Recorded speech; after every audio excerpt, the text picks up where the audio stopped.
வாரிசு அப்படின்னு ஒரு படம் எடுத்துக்கலாம், விஜய் சார் நடித்த படம். அதில் வந்து குஷ்பு மேடமோட சப்ளாட் ஒன்று இருந்தது, படமாக ஷூட் பண்ணுது. கிட்டத்தட்ட ஒரு 35 நிமிஷம் அது. பட் ஓவராலாக படமாக பார்க்கும்போது Khushbu madam great artist and the spend about 12 to 15 crores on that portion alone. ஒரு fight sequence which is much needed for commercial cinema இன்னைக்கு. அதை வச்சு நீங்கள் ஹிந்தி சேட்டலைட் ரைட்ஸ் விற்றுருப்பீங்க, ஹிந்தி ஓடிடி விற்றுருப்பீங்க. பட் இது எல்லாத்தையும் தாண்டி படத்துக்கு அது தப்பு. இங்கே நான் ஆர்டிஸ்ட்டை சொல்ல எதுவுமே சொல்ல, படத்துக்கு ஏன் தப்புனா அந்த சப்ளாட் வந்து தப்புன்னு சொல்கிறத விட படமாக லென்த்து ஜாஸ்தியாக இருந்தது. ஒரு 3 hours 45 minutes இருக்கும்போது யாருமே பார்க்க போகிறது கிடையாது அந்த படத்தை.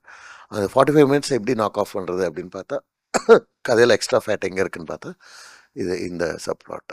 ஸோ இந்த சப்ளாட்டை தூக்கி அப்படியே பக்கத்தில் வச்சுட்டு we killed a couple of characters also. This was all short, mind you. இதை எல்லாமே ஷூட் பண்ணி கதையில் இருந்து எழுதி ஷூட் பண்ணியாச்சு.